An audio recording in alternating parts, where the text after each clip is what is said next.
sprayed the sky pretty good. And now the sky, it was really sky blue, and now it's kind of silver. So we have a lot of metal in the air. And I would say I have no idea why you're sick.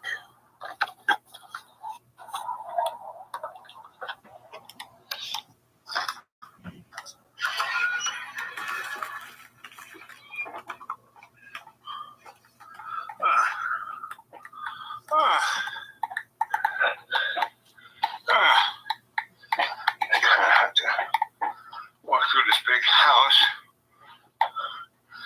to get to the little back room.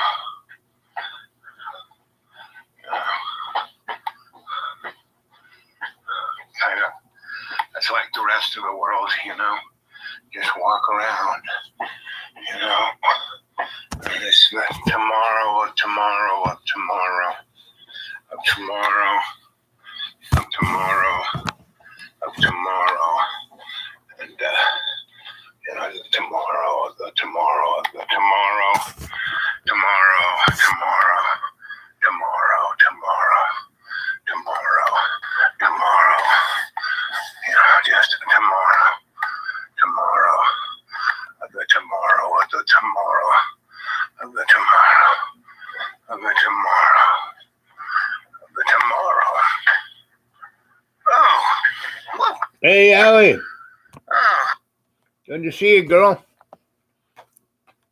Well, I'm thinking about tomorrow. And, I used to, like the old crone, right? She used to have rabbits, and she would slice them up and pull out their entrails and tell you what was going to go on tomorrow and tomorrow and tomorrow and tomorrow, right? It's called divination, right? And I was, telling you about the this book right here. This is the Healing Runes by Ralph Bloom, and Susan Lane, right? And there are these 25 runes. Here they are, the 25 runes, and here they are in the Gaelic. That was the English. This is the Gaelic. The symbols are still the same, and so did you? I'm gonna ask you, Allie, to think of a question. Ooh, excuse me, and think of a question about the tomorrows and tomorrows of your life. And I'm going to flip through the 25 runes. Right here they are. I'm going to just kind of flip through them like this, right? And I want you to say stop when you think. So get the question, conscious intent, I am that question. That's the intent. Ask the question, right? Conscious intent. And don't even tell us. Just get the, got the question? Get the question. And I will flip through these pages, like this. And you say stop, and I will read the page and give you a little insight about tomorrow and tomorrow and tomorrow. Now, you have a lot of tomorrows that you've been thinking about. And so have you got the question? It's still there, I think. And do-do-do-do, do-loo-loo-loo.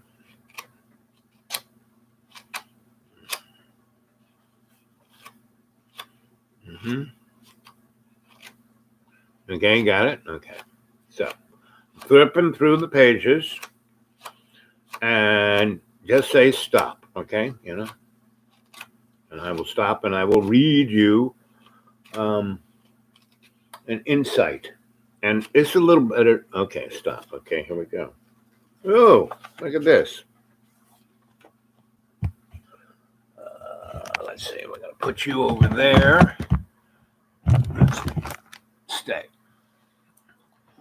Oy, oy, oy, oy, oy.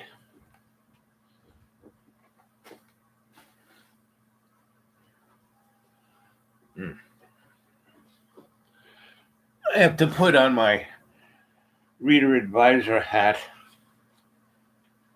There we go. This is my reader advisor hat. What do you think? Stylish enough? Also, I'm going to take another pair of glasses to read this. And the magic illumination light, the light of knowledge. Okay, here we go. I'm reading it. Gratitude. Can't even read it with these. You know, the problem with Dollar Tree glasses is that the plastic that they're made out. I mean, the good thing is they only cost $1.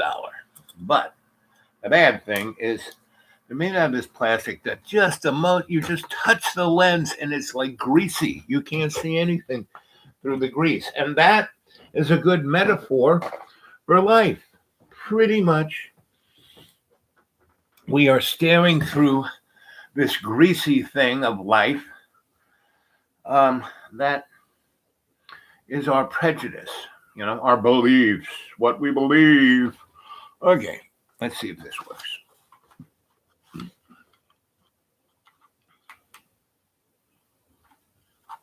Okay, here we go.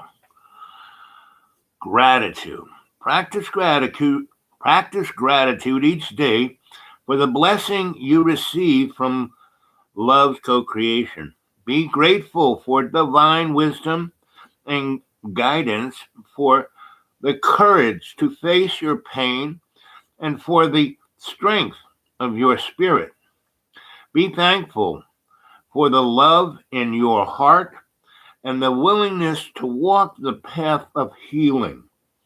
This rune is an invitation to count your blessings. Whose love has touched your heart? Are you blessed with good health? Are you being nourished? Do you nourish others? What brings you joy?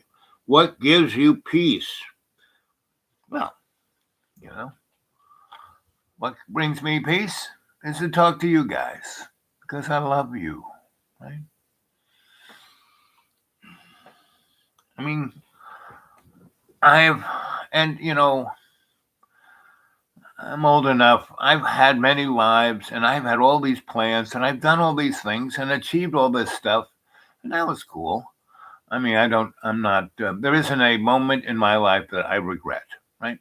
There is not one disappointment in my life. But what's right here, right now, is the best thing I have. Talking to you, telling you how much I love you. Sounds about right. Okay. Let's see. Show gratitude to those from whom you seek counsel. I'll read that again.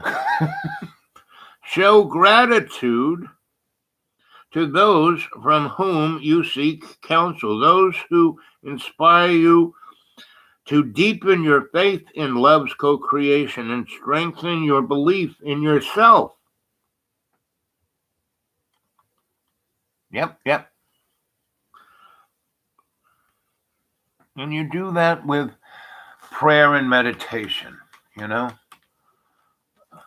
Conscious awareness, I am. Conscious awareness, I am. Conscious awareness, I am.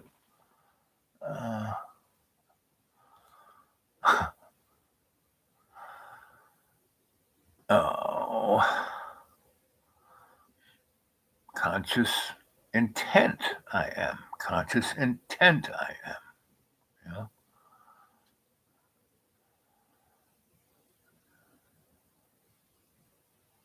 Yep. Dr. Toole there. Be present. Don't live in tomorrow. Let go. Never live beyond your means. Yep. Sounds like a good,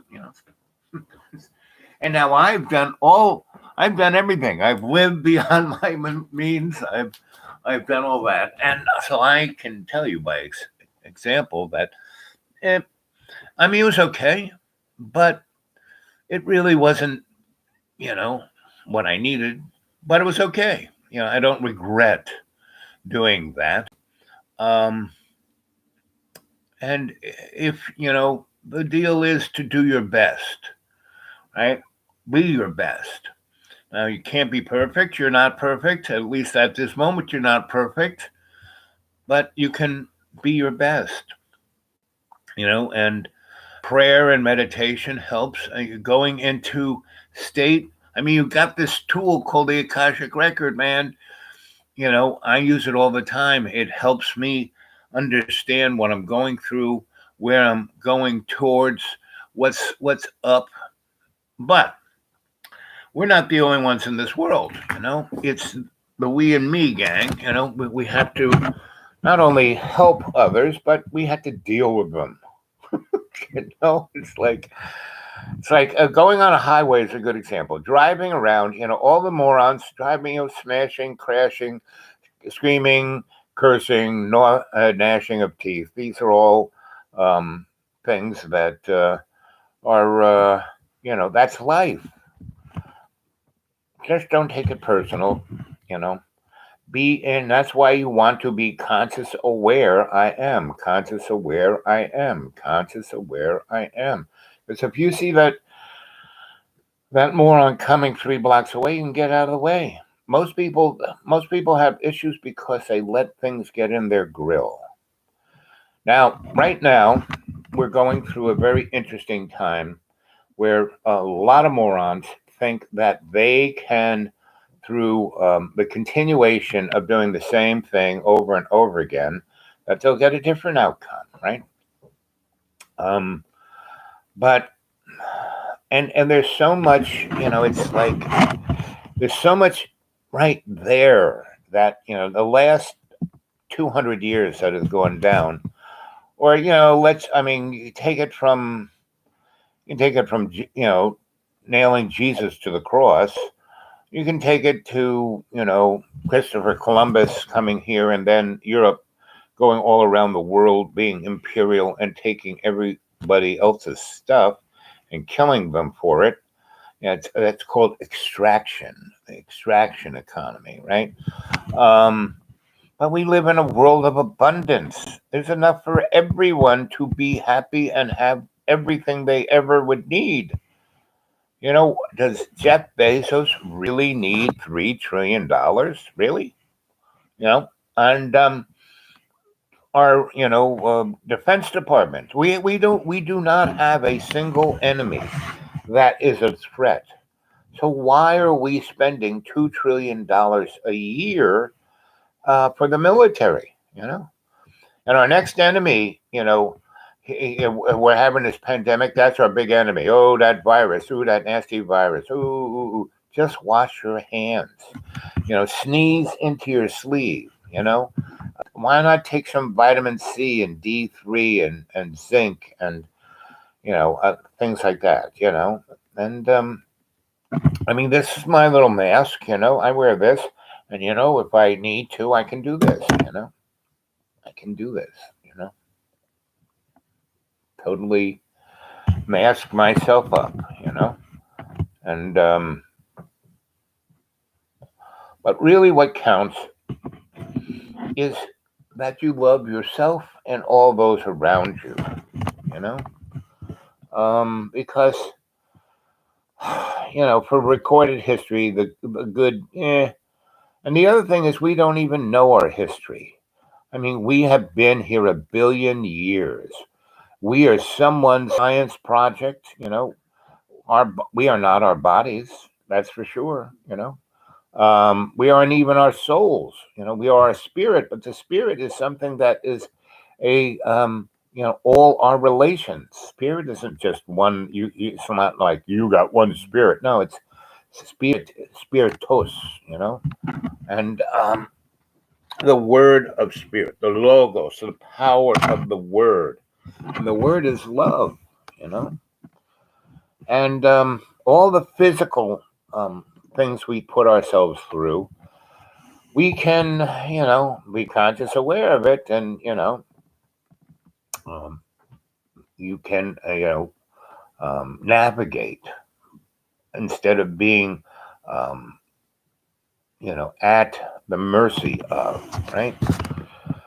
And that's the problem. Most people are so miserable with their lives, but why should they be? As I was reading gratitude, you really, you really feel terrible about life. You got life. You could have no life. You know, you could be in the middle of Syria and a bombing. I mean, I read books about um, guys and gals who were in death camps. Hey, they were having a good time. I mean, guys wrote concertos in Auschwitz. I mean, life is a great blessing, right? And to try and do all kinds of meaning. My life, it seemingly lots of people had plans for me, right? And I kept like pruning my leaves and my bushes and getting me into a place where, oh boy, he's going to be this, he's going to be that. And pretty much every time I had that opportunity to be the poster boy, to be Mr. Bezos or Mr. Moore on Facebook or Larry, Billy, Kenny, Bob Jobs, Apple. It's like, really? I don't think so. I mean, it was nice getting to that point. All that pruning was quite nice, all that attention. And all the people who were really smart, really powerful, never really pressured me. They were like there, right? And they would come on, join the club. We really need you. Come on. And I basically no, because once I would be owned, I wouldn't be the decider, you know. And you look at all the people who were put in that position, and they were just the poster boy. And those who stood up basically get whacked. It's kind of what happens. And it's and if we want to truly change the world, we do it two ways. That little think globally, act locally, right? So that's true. But the real deal is you can't get anything done without working with people. So you need a community, you need a cadre, and you need to work together. But you don't have to, um, do that to the point where that's all you're doing, right? You don't have to do that, like rule the world. You don't have to rule the world. You don't have to be the fearless leader. And it's a lot of fun to accomplish stuff with a group of people, you know. And I, as an Aquarian, just love doing that, right? And individually, I can do things, to make myself better, be the good example, and I can do that. So I like working with people. And the other thing I really like to do is to, you know, be someone's twin flame, to be their muse, to be their, and because when you do that, it's the twin flame. So you are burning bright, twice as bright as if you were been being by yourself, and you got another whole consciousness there that you're working as one. Right now, when you do that, you can do some pretty amazing things with that other person. But you always have to be ready to let them go. You can't control them, can't own them, can't, you can, and you can't expect them to act a certain way, you know? Um, You have to let them be free. What you're doing is assisting, giving them the opportunity to be free. If you're like clutching onto them, well, they don't have opportunity to be free. So that's the interesting thing, is that A, we can be better and better individually. B, we can be twice as good with someone else, right? And C, we can do some pretty amazing things when you have a group of people, right? And the key to all of this is honesty. So the Iroquois Nation had this thing called the Longhouse, right? And how it worked was the whole tribe would go into this longhouse. Uh, there would be a facilitator, like the chief, but it didn't have to be the chief. Whoever was going to be the facilitator of that gathering, right? Then there would be there's the grandmother's council, and they kind of make the agenda. And you don't really have to be a female grandma to be on the grandma's council. It's how you act. It's what you bring, your gravitas that you bring to the council, and that you're serving everyone, the we and me. And the grandma's council is all about being the we and me, right? So they take all of the information from everyone else in the community and put forth the agenda. And the agenda is just like talking points, right? So as people come in, there's a person called the gatekeeper. And they basically say, okay, this is what we're going to talk about. And if you're ready, willing, and able to talk about it, can't talk about what we talked about last week or this or that or any of the other, but this is the agenda for this meeting. If you're ready to do that, come on in. If you're not, then stay over there and listen, but you can't sit in the circle. Sorry. All right. Unless you're ready to open your heart and, give and be part of the circle and not be what is known as the Stalinist obstructionist. It's my way or the highway. That's the Stalinist obstructionist, right? So that's the gatekeeper. Grandma's councils put together the agenda. Gatekeeper shows it to everyone coming in. They all agree, okay, that's what we're going to talk about. Facilitator facilitates that. Doesn't, argue or anything, just facilitates, right? And everyone sits in a circle, and you go to, if you're sitting here, it's to the right, to the right, to the right, to the right. And you go around in a circle, right? There's a scribe who kind of takes down the notes. And there is what is known as a vibe watcher. Things get upset. People get, screaming and yelling. The person has the authority. Okay, everyone breathe, breathe.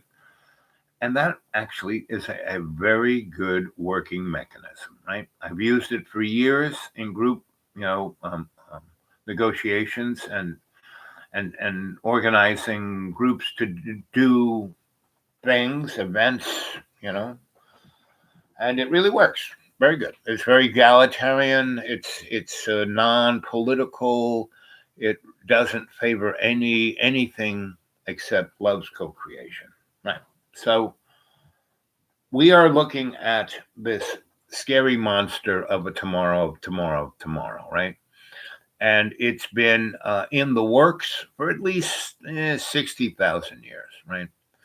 And there have been characters like Albert Pike and a number of others along the way that have set big, Albert Pike is the guy who basically started the Illuminati around the time of the a little before the French Revolution. And, and he was very open about it. And that was part of his success. He was very open about it. And how you like my angel in here? And he, the king of France didn't quite like this egalitarian thing. And so they kind of put the kibosh on it. So Albert Pike went to Scotland and kind of went underground, but still always pretty. One of his realizations was that to make his big idea work, you pretty much had to tell everybody what you were doing. But you could do it on the down low, but you still had to kind of say, this is what we're doing. World domination, but for your good, right? And so you can see that's Albert Pike understood a number of natural laws of love's co-creation, but he was kind of bending and spindling and mutilating them. But love's co-creation doesn't care because you have a free will. You want to bend, spindle, and manipulate things, that's okay. But it's just going to take you a lot longer to get to where you want to go. If you can let go, and as our tool friend here, be present, don't live in tomorrow, let go, never live beyond your means. Now, that's an interesting one. Most people would think living beyond your means meaning spending too much money. Now, living beyond your means in the real bottom line, nuts and bolts, spending too much money is just what individuals or governments or entities can do. But living beyond your means is basically living in the illusionary world of ego, right? And so,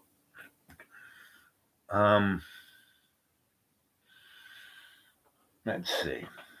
What did I do with that book? Oh, there it is. I'll go back to reading some more of gratitude. I think we're at a good point.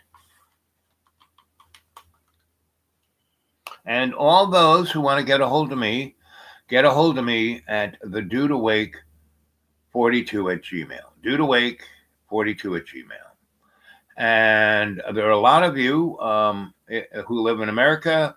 Leave me your phone numbers, and I will call you up, and then we can talk. And those who live in foreign lands, my phone doesn't go to foreign lands, but my WhatsApp does. So get a hold of me at Gmail. We talk, get to know you. I give you my phone number. You call me and put WhatsApp on your phone. I have WhatsApp on my phone. You call me, and bingo, we can talk if you're in foreign lands. And if you want to send me some money, which I sure could use these days because I'm on the bop. It's not like I'm living in the deep green where I spend nothing. That's PayPal, and they'll ask you what's the email, and the dudeawake42@gmail. And a few of you have sent something, and thank you very much, but I could use more. So let's see what else we got here. Show gratitude to those from whom you seek counsel, those who inspire you to deepen your faith in love's co-creation and strengthen your understanding and love of yourself from deep within. Know gratitude for having survived the anguish of the past, right? And when you survive, so, a lot of people, I was picked on when I was in 5th grade. Yeah, I was bullied my whole friggin' life, but I ignored it. I mean, I was a little peanut of a kid, and, the bullies they'd have to get on their knees to punch me, so they kind of left me alone. The other thing is I ignored them completely. They were useless, wasted time for me. I was trying to make a time machine, get, universal free energy like Tesla. I was reading books, learning languages and being with, because, that nun who killed me, crushed my larynx, broke my jaw, smashed my head, broke the orbit of this eye, and made me deaf in this ear. Or not all the way deaf, but just certain frequencies. Basically did me a great favor, because for that really, interesting part of your life from around 7 till around 10, I couldn't speak. All I could do is listen. I became a very good listener. I could barely see out of this eye, but this eye sees other frequencies, right? I see paranormal things on this eye. This eye sees regular world, right? And so that nun really was miraculous. And most people would be crying and the weeping of teeth, and I wore this crazy helmet on my head for a year, and that did other kind of squish my brain and head in other interesting ways, and it made me patient, made me humble, made me a good listener, an active listener. Also, I had a really, after my throat was crushed and jaw broke, and I couldn't hear that well out of that ear. Um, I stuttered. I had a serious stutter, and I still do, but I'm very conscious of every word I say and every word I use, and so I'm very particular about me speaking. And even though I do these, long stream of conscious, it's like I'm very conscious of every word because I'd be stuttering. I'd be thinking about that. So I'm very empathetic towards everyone who has, because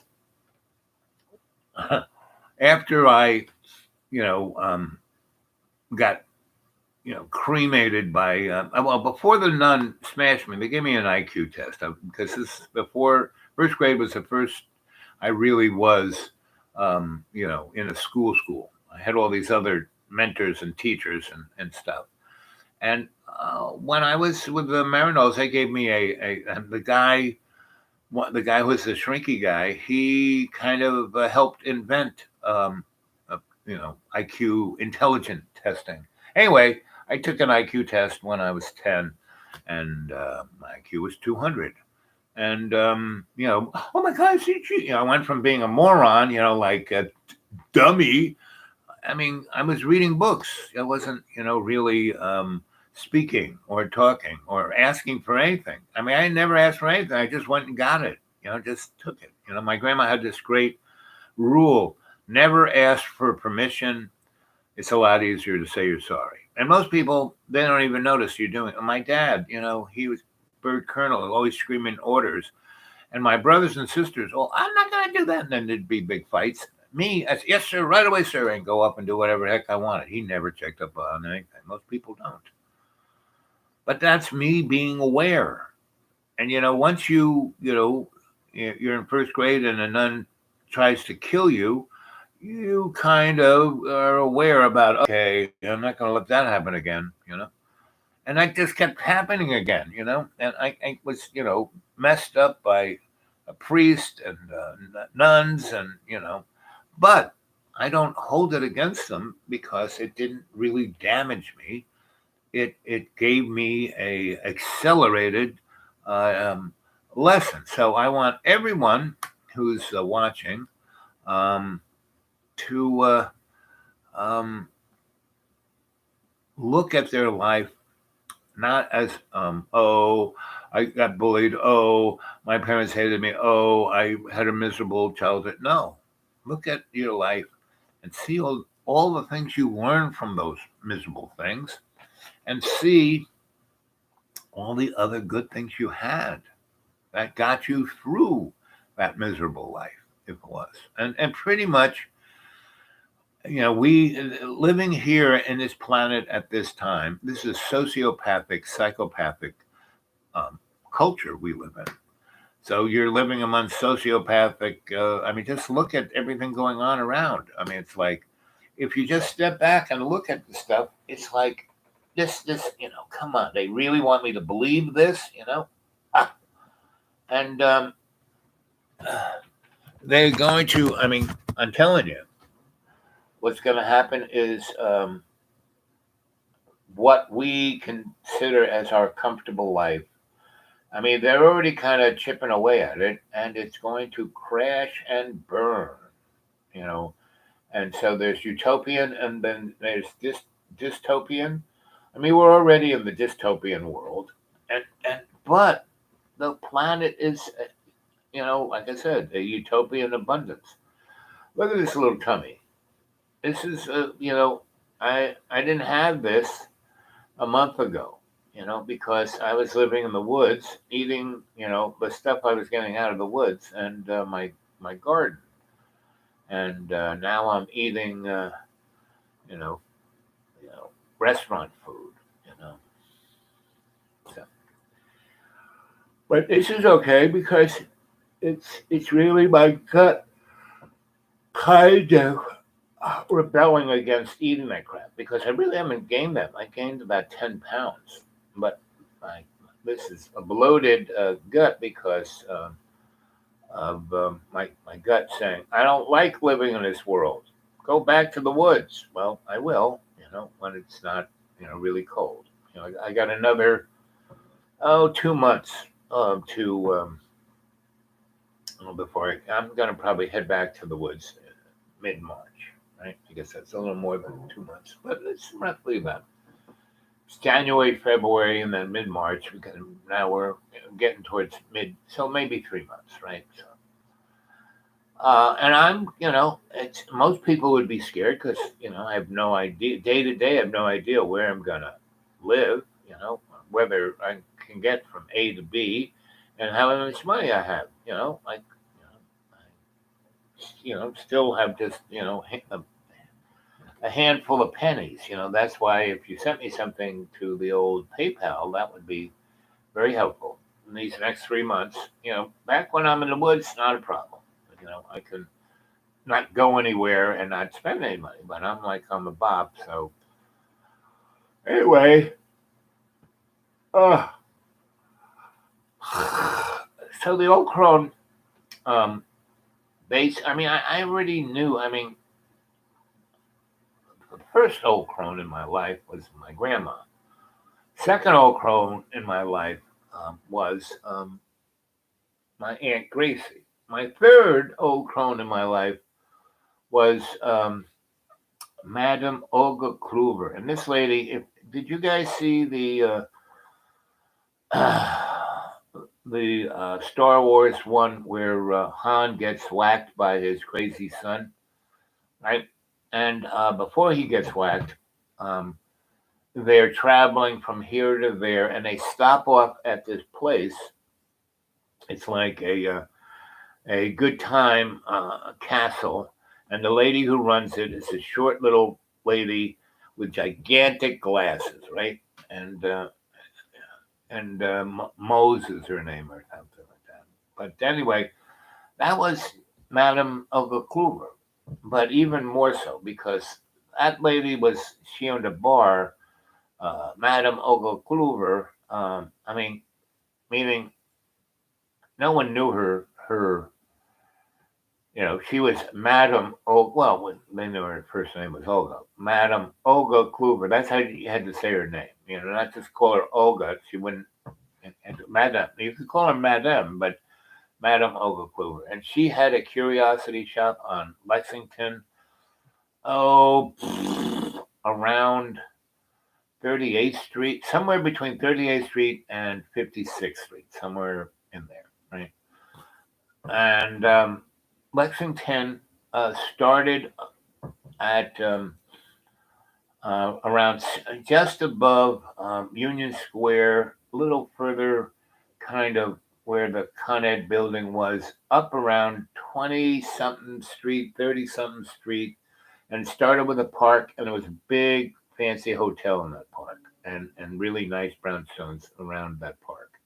And Lexington Avenue started and went all the way up to, um, you know, um, Chris, Columbus Circle, right? And Lexington, I don't know what it is now because I haven't been back to New York City since 2011, and I was only there for a week in 2011. And then before then, I left New York for good in 1988, right? And but Olga Kluver, she had this Madame Olga Kluver, had this curiosity shop, and it was on the east side of the street, and it almost took up the whole block. And uh, she had a window that was curved like this, so there were no reflections. So when you went by that store, you thought you could walk right in through the wall, through that the whole front was open, but it wasn't. It was covered in glass, and there was a door that was part of that. You had to kind of know where it was because otherwise you'd fall into the curved part and go down in there and like break your kneecaps. And she had this yellow thing at the bottom saying "Stay back." So legally, if you stepped over that, you'd fall into this gully and break your knees easy. But saying that some little, and she ran the yellow thing, stay back, private property, danger, danger, danger. Will Robinson. So she legally was safe from anyone doing that. So, but everything in there, these were paranormal devices. I mean, it were clocks and paintings and all kinds of stuff. And um, if you touch them, if the thing didn't want you to touch them, you would get hurt. You know, and at the very least, emotionally upset. And there were all kinds. And see, people don't understand what ghosts are or spirits. They're all around us all the time because they're in other dimensions. You know. And we are so stuck in our five senses and in our three dimensions that we have no sensibility of what's going on. And that's one of our major problems, right? And gratitude is a thing that enables you to get over that, you know. Let's go back and read some more of gratitude.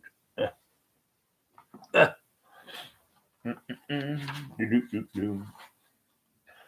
the magical light on.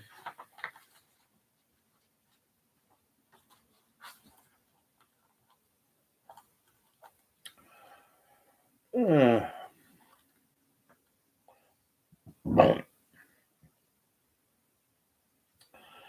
If even now your life is being challenged and tested, and you have made it through another long and lonely night, be grateful for that victory.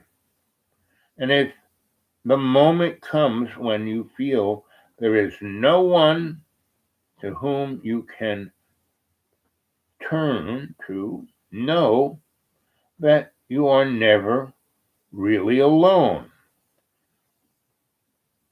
And give thanks each day to love's co creation for guiding you out of the ashes. I mean, I got so many ashes. Let's see. If you are just beginning to heal, be thankful that you have indeed begun. If you are already well along in your healing, be grateful for what you have to share with others. I mean, that's what I do. That's my thing is to share in every day in every way to take the piece of the earth and make it stronger. That's what my love for you is about, you know. Uh,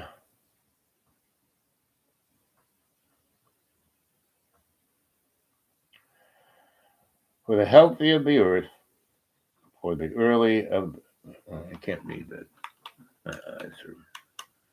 I wish I would print books a little bigger print. Print the runes. So kids, go get yourself a copy of Bloom's The Healing Runes. And you don't have to buy the thing with the runes. You go get a used one. Used one, $9. If you get one still in the box, like a baseball card, it's about $50. But just getting a copy of the book, it's probably $9. The other great book is A Course in Miracles. Another good book. Let's see. Let's see if anyone has gotten a hold of me on the old No.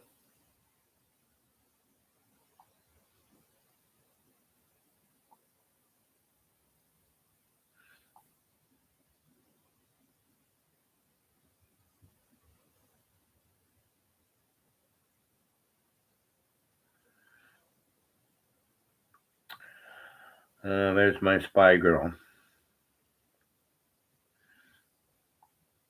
Hmm.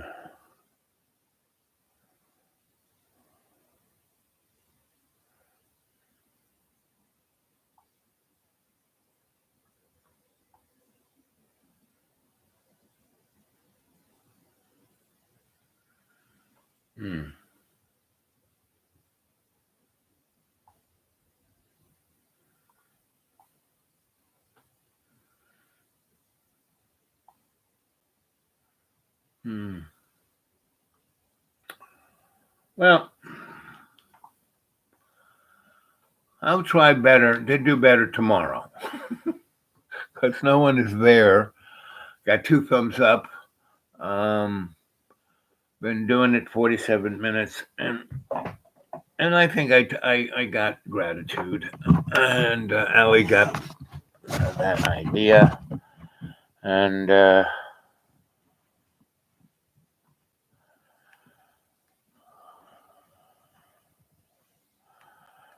Dr. Tool Tradesman. Anyway, I love you guys. You stay well. And